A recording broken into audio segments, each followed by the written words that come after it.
আসসালামু আলাইকুম। এই ভিডিওতে আলোচনা করব Oppo F21 Pro মোবাইলটাকে নিয়ে। মোবাইলটার ভালো দিক খারাপ দিক সবকিছু তুলে ধরবো এই ভিডিওতে।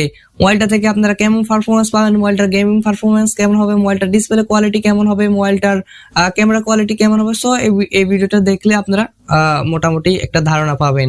তো আসলে এই স্মার্টফোনটা বাংলাদেশ মার্কেটে কবে আসবে এবং বাংলাদেশ মার্কেটে আসলে মোবাইলটার দাম কত হতে পারে, তো এই প্রশ্নের উত্তর পেয়ে যাবেন এই ভিডিওতে।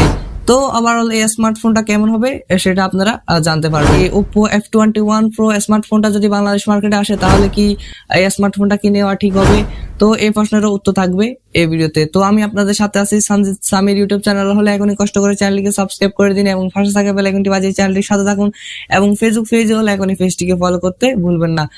তো চলুন আমরা এখনই এই Oppo F21 Pro স্মার্টফোনটাকে নিয়ে বিস্তারিত জেনে নিই। প্রথমে আমরা কথা বলবো Oppo F21 Pro এর ডিজাইন এবং বিল্ড কোয়ালিটি নিয়ে প্রথমে কথা বলবো। মোবাইলটির ব্যাক সাইডে ব্যবহার করা হয়েছে ফাইবার গ্লাস লেদার। মোবাইলটির ব্যাক সাইডে লেদার ফিনিশিং থাকছে। বিশ্বে এই প্রথম কোনো একটি মোবাইলে ফাইবার গ্লাস লেদার ব্যবহার করা হয়েছে। আর মোবাইলটির ফ্রেমে থাকছে অ্যালুমিনিয়াম, যার ফলে মোবাইলটিকে সামনে থেকে দেখতে অনেক প্রিমিয়াম লাগে। মোবাইলটির থিকনেস হচ্ছে 7.5 মিলিমিটার এবং ওজন বা ওয়েট হচ্ছে 175 গ্রাম। মোবাইলটি অনেক স্লিম এবং লাইট ওয়েট। আর মোবাইলটাতে সব ধরনের ফোর্স এবং বাটন থাকছে, যেমন volume up down button, power button ইত্যাদি। আর মোবাইলটার নিচের দিকে আসলে আপনারা পেয়ে যাচ্ছেন টাইপ সি পোর্ট, ভালো বিষয়। এবং মোবাইলটার নিচের দিকে আর থাকছে 3.5mm জ্যাক পোর্ট। আর আপনারা মোবাইলটাতে দুইটা সিম কার্ডের পাশাপাশি একটা মেমোরি কার্ড ইউজ করতে পারবেন। আর মোবাইলটির সামনের দিকে আসলে আপনারা পেয়ে যাচ্ছেন একটি ফুল ভিউ ডিসপ্লে, যার উপরের অংশে বাম সাইডে বসানো থাকছে সেলফি ক্যামেরাটি। আর ভালো লাগার মতো বিষয় হচ্ছে যে মোবাইলটাতে থাকছে ইন ডিসপ্লে ফিঙ্গারপ্রিন্ট, যেটা যথেষ্ট ফাস্ট হবে। আর মোবাইলটা বাংলাদেশ মার্কেটে দুটা কালার ভেরিয়েন্টে পেয়ে যাবেন, কসমিক ব্ল্যাক এবং সানসেট অরেঞ্জ। মোবাইলটির ডিজাইন এবং বিল্ড কোয়ালিটি আপনাদের কাছে কেমন লেগেছে সেটা কমেন্ট বক্সে জানাতে ভুলবেন না। আমার কাছে পার্সোনালি মোবাইলটার ডিজাইন অনেক সুন্দর লেগেছে। Oppo এই মোবাইলটার ডিজাইন অনেক সুন্দর রাখার চেষ্টা করেছে। মাশাআল্লাহ, এই মোবাইলটার ডিজাইন অনেক সুন্দর। এবার কথা বলবো Oppo F21 Pro এর ডিসপ্লে সেকশন নিয়ে কথা বলবো। মোবাইলটাতে আপনারা 6.43 ইঞ্চের একটি 19Hz যুক্ত অ্যামোলেড ডিসপ্লে পাচ্ছেন, যা ফুল এইচডি প্লাস রেজুলেশনের ডিসপ্লে, যার ডিসপ্লে রেজুলেশন 1080x2400 পিক্সেলস। আরো মোবাইলটার সাথে 409 PPI ডেন্সিটি থাকছে। আর মোবাইলটার স্ক্রিন টু বডি রেশিও 85.3%। আর ভালো বিষয় হচ্ছে যে মোবাইলটাতে থাকছে কর্নিং গরিলা গ্লাস 5 এর প্রোটেকশন। আসলে এখানে মোবাইলটাতে 120 Hz এর রিফ্রেশ রেট থাকলে বেশি ভালো হতো। ভালো বিষয় হচ্ছে যে মোবাইলটাতে 800 নিটস পিক ব্রাইটনেস থাকছে, যার ফলে দিনের আলোতেও মোবাইলটা বেশ ভালোভাবে ব্যবহার করতে পারবেন। ব্রাইটনেসের ঘাটতি লক্ষ্য করবেন না। অ্যামোলেড ডিসপ্লে থাকায় মোবাইলটাতে যে কোনো কন্টেন্ট প্লে করলে শার্পনেসের ঘাটতি ফিল করবেন না। আর ডিসপ্লের কালার কোয়ালিটি অনেক ভালো হবে। আসলে ভিভো এই মোবাইলটাতে ভালো ডিসপ্লে দিয়েছে। এবার কথা বলবো Oppo F21 Pro এর হার্ডওয়্যার সেকশন নিয়ে কথা বলবো। মোবাইলটাতে Android 11 এর সাপোর্ট পাচ্ছেন এবং কালার ওএস 12.1 এর সাপোর্ট পাচ্ছেন। আসলে মোবাইলটাতে Android 12 এর সাপোর্ট থাকা উচিত ছিল। আর মোবাইলটাতে চিপসেট হিসেবে ব্যবহার করা হয়েছে Qualcomm Snapdragon 680, যেটি 4G চিপসেট, যেটি 6 ন্যানোমিটার আর্কিটেকচারে বিল্ড করে একটা অক্টাকোর প্রসেসর। আর মোবাইলটাতে জিপিইউ হিসেবে ব্যবহার করা হয়েছে Adreno 610। আসলে Oppo চাইলে এই মোবাইলটাতে এর থেকে আরো ভালো চিপসেট দিতে পারতো। আর মোবাইলটাতে কিন্তু আপনারা হাই লেভেলের যে গেমগুলো রয়েছে, PUBG, call of duty, asphalt 9 এই ধরনের গেমগুলো খেলতে গেলে হ্যাং ল্যাগ ফ্রেম ড্রপের দেখা মোটামুটি কম বেশি থাকবে। আর হিটিং ইস্যুও কম বেশি মোটামুটি থাকবে। আর যে নর্মাল যে লাইট গেমগুলো রয়েছে টেম্পলারের মতো, সেগুলো আপনারা মোবাইলটাতে বেশ ভালোভাবেই খেলতে পারবেন, কোনো ধরনের সমস্যায় পড়বেন না। মোটামুটি এই চিপসেটটাকেও একেবারে খারাপ বলা ঠিক হবে না, মোটামুটি যথেষ্ট ভালো।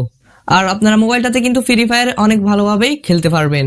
কালার ওয়েস কিন্তু অনেক ভালো। Oppoর সফটওয়্যার অপটিমাইজেশন কিন্তু খুবই ভালো। মোবাইলটি চিপসেট 6 ন্যানোমিটার হওয়ায় মোবাইলটা থেকে কিন্তু আপনার ব্যাটারি ব্যাকআপ অনেক ভালো পাবেন।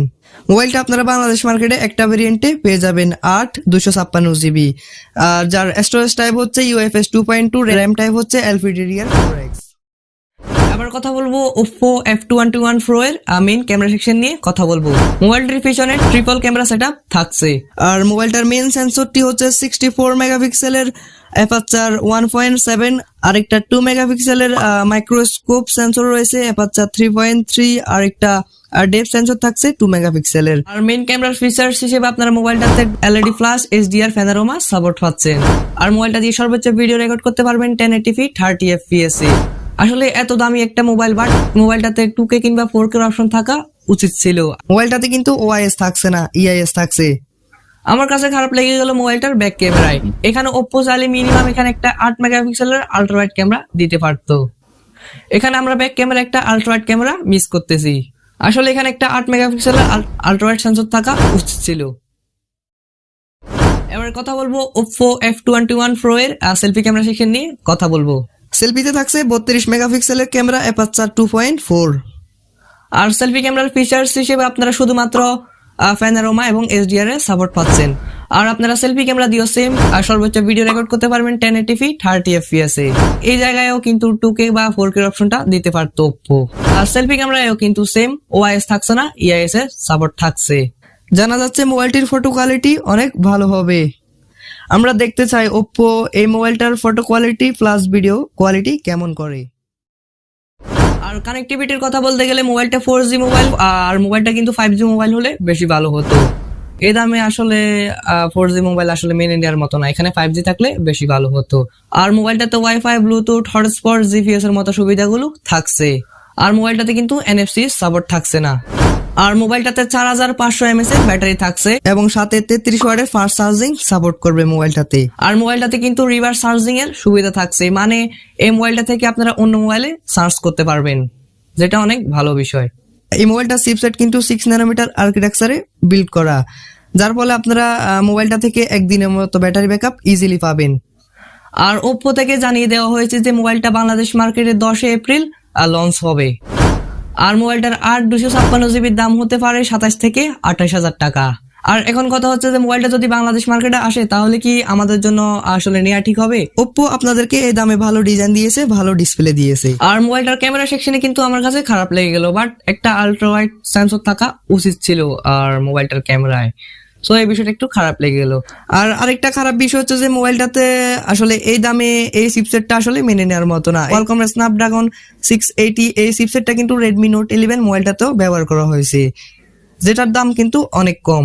এই কোয়ালকম স্ন্যাপড্রাগন 680 চিপসেটটা না দিয়ে এর থেকে আরো ভালো চিপসেট দিতে পারতো এই দামে। আসলে যারা ডিজাইন দেখে মোবাইল কিনেন তাদের জন্য এটা ঠিকঠাক, এই মোবাইলটা আপনাদের জন্য ঠিকঠাক। Oppo এবং Vivo এই দুই কোম্পানি কিন্তু ডিজাইনের দিকে কিন্তু বেশি ফোকাস দেয়, বাট পারফরমেন্সের বেলা আমাদেরকে কিন্তু হতাশ করে। আর যারা বেশি ভালো পারফরমেন্সের জন্য মোবাইল নিতে চান, আমার মনে হয় না মোবাইলটা আপনাদেরকে খুশি করতে পারবে। তো আশা করি আপনারা এই Oppo F21 Pro স্মার্টফোনটা সম্পর্কে বিস্তারিত জানতে পেরেছেন। তো এখন বাংলাদেশ মার্কেটে আসলে মোবাইলটা নিবেন নাকি নিবেন না, এখন সেটা কিন্তু আপনাদের হাতের, ডিসিশনটা কিন্তু আপনাদেরকেই নিতে হবে। আর আমি যা বলা ছিল তা তো আমি ভিডিওতে বলে দিয়েছি। তো ভিডিওটা কেমন লেগেছে সেটা কমেন্ট বক্সে জানাতে ভুলবেন না। ভিডিওতে লাইক, সাবস্ক্রাইব, কমেন্ট, শেয়ার করে চ্যানেলটির সাথে থাকুন। আর আমাদের সকল সোশ্যাল মিডিয়াগুলোর লিংক কিন্তু ভিডিওর ডেসক্রিপশন বক্সে দেওয়া আছে। আপনারা যদি কোনো রকমের সমস্যা পড়েন সেখানে কিন্তু, আর আমাদের ফেসবুক গ্রুপের লিংক কিন্তু ভিডিওর ডেসক্রিপশন বক্সে দেওয়া আছে, আমাদের গ্রুপে অবশ্যই জয়েন করে নেবেন। সেখানে আপনাদের সমস্যার কথা আমাদেরকে জানিয়ে দিতে পারেন। এন্ড আমাদের সকল সোশ্যাল মিডিয়াগুলো ফলো করার চেষ্টা করবেন। তো দেখা হচ্ছে আগামী পর্বে নতুন কিছু নিয়ে। ততক্ষণ সবাই সুস্থ থাকবেন। খোদা হাফেজ।